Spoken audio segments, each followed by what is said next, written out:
Hello students, कैसे हैं students. आज का जो सब्जेक्ट है वह है साइंस और यह कक्षा क्लास 6 के लिए है। स्टूडेंट्स, जैसा कि आप जानते हैं कि science is the systematic knowledge of anything. मतलब साइंस किसी भी विषय का सिस्टमेटिक ज्ञान है। साइंस शब्द की जो उत्पत्ति है वह साइंटिया अथवा स्कैंटिया, कहीं कहीं पे साइंटिया मिलता है और कहीं कहीं पे स्कैंटिया भी मिलता है। साइंस शब्द की जो उत्पत्ति हुई है वह साइंटिया नामक वर्ड से हुआ है, जिसका मतलब होता है नॉलेज।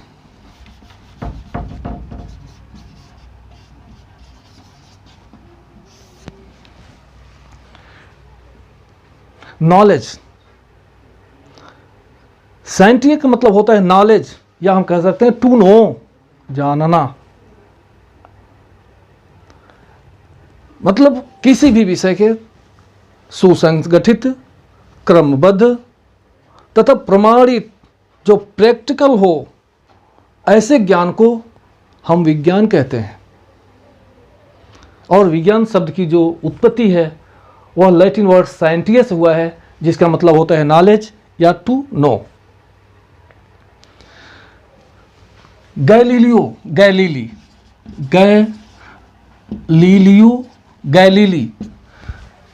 गैलीली को फादर ऑफ साइंस, मतलब साइंस के जनक के नाम से जाना जाता है। साइंस के बहुत सारे ब्रांच हैं, जिसमें दो मुख्य ब्रांच आता है। इसके दो मुख्य ब्रांच हैं, science of livings and science of non livings.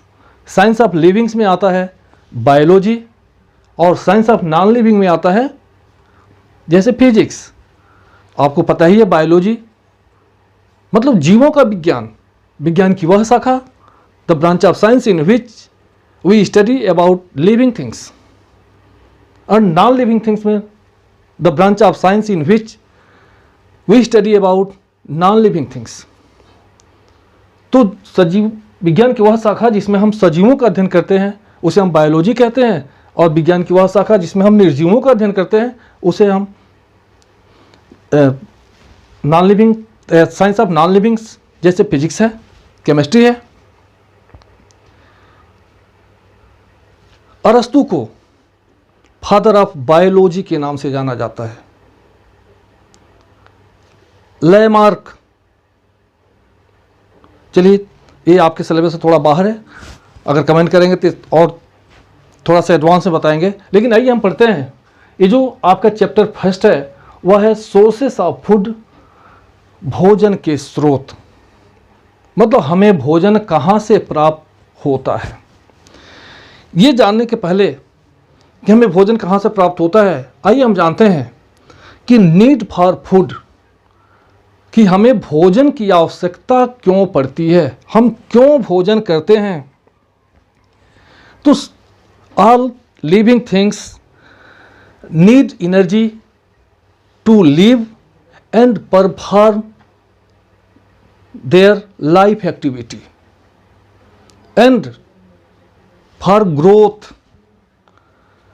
मतलब जितने भी सजीव हैं सबको सुचारू रूप से जीवन यापन करने के लिए, जीवन को चलाने के लिए, जिंदा रहने के लिए, एक्टिव रहने के लिए, शरीर को बढ़ने के लिए उन्हें एनर्जी की आवश्यकता होती है। और ये जो एनर्जी होती है, that energy we get from food, वही एनर्जी हम भोजन से प्राप्त करते हैं। क्योंकि जो एनर्जी हम लेते हैं, हमें जो भोजन से जो एनर्जी प्राप्त होती है, उससे जो भोजन से जो एनर्जी प्राप्त होती है उसी से हमारा शरीर का ग्रोथ होता है, हम चलते हैं, या यहाँ तक हम कहें कि जो भी हम काम करते हैं वह इसी भोजन के द्वारा प्राप्त हुए एनर्जी से ही हम सारे काम को अपना करते हैं। भोजन में बहुत सारे न्यूट्रिएंट्स पाए जाते हैं, बहुत सारे सब्सटेंसेस पाए जाते हैं। The useful substances which are found in our food are called nutrients. मतलब भोजन में पाए जाने वाले कुछ उपयोगी सब्सटेंसेस को हम न्यूट्रिएंट्स कहते हैं, पोषक हम कहते हैं। आइए देखते हैं कि आखिर ये भोजन करता क्या है। What are the functions of food. पहला, भोजन जो होता है वह हमें एनर्जी प्रदान करता है, जिससे हम सारे काम को करते हैं। ये हमें बढ़ने के लिए मटेरियल प्रदान करता है, जिससे हमारा शरीर का ग्रोथ होता है और help to repair worn out tissues. अगर आपके शरीर में कहीं कट फट जाता है तो ये जो भोजन होते हैं, इनसे जो एनर्जी प्राप्त होता है वह worn आउट टिश्यू को रिपेयर अथवा मरम्मत करने में हमारी जो है सहायता करता है। ये जो भोजन है हमें एक्टिव रखता है, हमें रोगों से बचाता है, हमें स्वस्थ रखता है। तो ये भोजन के तो और ऐसे तो भोजन के बहुत सारे और भी फंक्शन हैं, लेकिन ये जो 2-4 फंक्शन हमने आपको बताए, ये भोजन के जो है मुख्य फंक्शंस हैं। ये भोजन हमें 2 स्रोतों से हमें भोजन मुख्य रूप से प्राप्त होती है। पहला प्लांट्स से और दूसरा एनिमल्स से। ज़्यादातर हमें जो फूड मटेरियल्स जो हम प्राप्त करते हैं वो हमें पौधों से ही प्राप्त होती है, जैसे सीरियल्स, अनाज। जितने भी सीरियल्स हैं, राइस, व्हीट, मेज, मिलेट, मतलब जिसको ज्वार बाजरा कहते हैं, ये सारे सीरियल्स हमें पौधों से प्राप्त होते हैं। दूसरा जो न्यूट्रिएंट्स है, पल्सेस, जो आप रोज दाल को पीते हैं। और इस वीडियो के माध्यम से बच्चों आप लोगों को बताना चाहते हैं, दाल का सेवन रोज करिए। इसलिए हमें याद आ गया, ध्यान में आ गया, बता दें कि मेरा जो बेटा है वो दाल पर बहुत ध्यान नहीं देता, लेकिन ज़बरदस्ती पिलाता हूँ। रोज़ दाल को पीजिए, क्योंकि दाल में बहुत अधिक प्रोटीन पाया जाता है, और प्रोटीन बच्चों के लिए, ख़ास तौर पे ग्रोइंग स्टूडेंट्स, बढ़ते हुए बच्चों के लिए बहुत ही ज़रूरी है। मैं जानता हूँ कि इस समय बच्चों के साथ में बहुत सारे गार्जियंस भी होंगे। आप लोगों को मैं इस वीडियो के माध्यम से आपको बताना चाहता हूँ, थोड़ा इस वीडियो के यहीं ब्रेक करके, क्योंकि इस स्थिति में हमको उम्मीद है कि ज़्यादातर गार्जियन बच्चों के साथ में होंगे। बच्चों के लिए जो ग्रोइंग चिल्ड्रेन है, जैसे मैं 6 का पढ़ा रहा हूँ, तो 6 वाले बच्चे जो है ग्रोइंग चिल्ड्रेन हैं, बढ़ते हुए बच्चे हैं। इन बच्चों को इस समय प्रोटीन की सख्त ज़रूरत होती है, क्योंकि ये प्रोटीन ही बच्चों को शारीरिक विकास, मानसिक विकास में महत्वपूर्ण भूमिका निभाते हैं। अगर नहीं वो पीते हैं दाल, नहीं दूध पीते हैं, ज़बरदस्ती पिलाइए, नहीं तो आज से 10 साल के बाद आप पिला के भी कुछ फ़ायदा नहीं आपको होने वाला है। क्योंकि इस समय जो बच्चे हैं, जो ग्रोइंग स्टूडेंट्स हैं, उनके शरीर को प्रोटीन की सख्त ज़रूरत होती है। सबसे ज़्यादा प्रोटीन की आवश्यकता होती है, क्योंकि उनका मानसिक विकास के साथ साथ शारीरिक विकास भी होता है।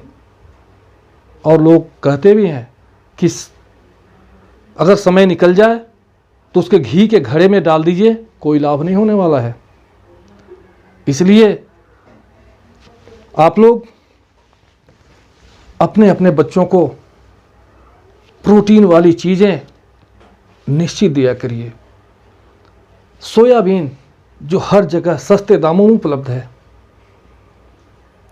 जो कि प्रोटीन का बहुत ही बढ़िया स्रोत है, बच्चों को खिलाइए। अक्सर जब हम लोग क्लासों में बच्चों से जब क्वेश्चन पूछते हैं और पास में जब जाते हैं, तो बच्चों के जवाब होता है, सर जी अभी तो याद था, भूल गया।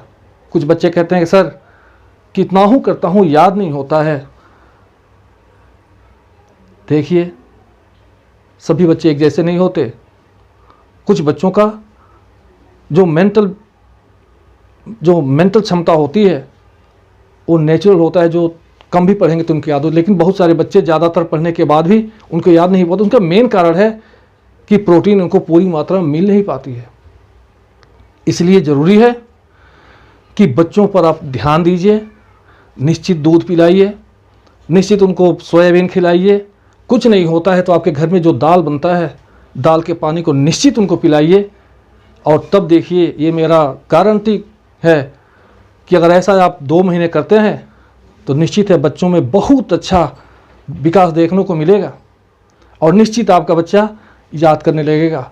और बच्चों, आप लोगों से भी ये कह रहे हैं कि ज़रूर ये सारे प्रोटीन वाली चीज़ों को खाइए, क्योंकि ये अब आप निश्चित तौर पे 10 साल से ऊपर के होंगे और 10 साल से लेकर के जो 18 साल की उम्र होती है, मतलब 10, 11, 12, 13 से लेकर के 19, जिसे हम टीनेजर्स कहते हैं, ये जो स्टेज होता है बच्चों के शारीरिक और मानसिक विकास का सर्वोत्तम समय होता है। आप अधिक से अधिक जितना बढ़ जाइए, इसी अवस्था में आपकी शारीरिक विकास आप लंबे होते हैं। और उसके लिए ज़रूरी है कि आप प्रोटीन का सेवन करिए। चलिए, उम्मीद है ये बात आपको पसंद आई होगी।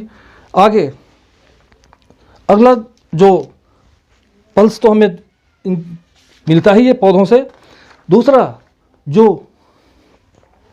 और बहुत सारे वेजिटेबल्स हमें पौधों से ही प्राप्त होते हैं। मसाले, स्पाइसेस हमें पौधों से प्राप्त होते हैं। फ्रूट्स हमें पौधों से प्राप्त होते हैं। ऑयल्स हमें पौधों से प्राप्त होते हैं।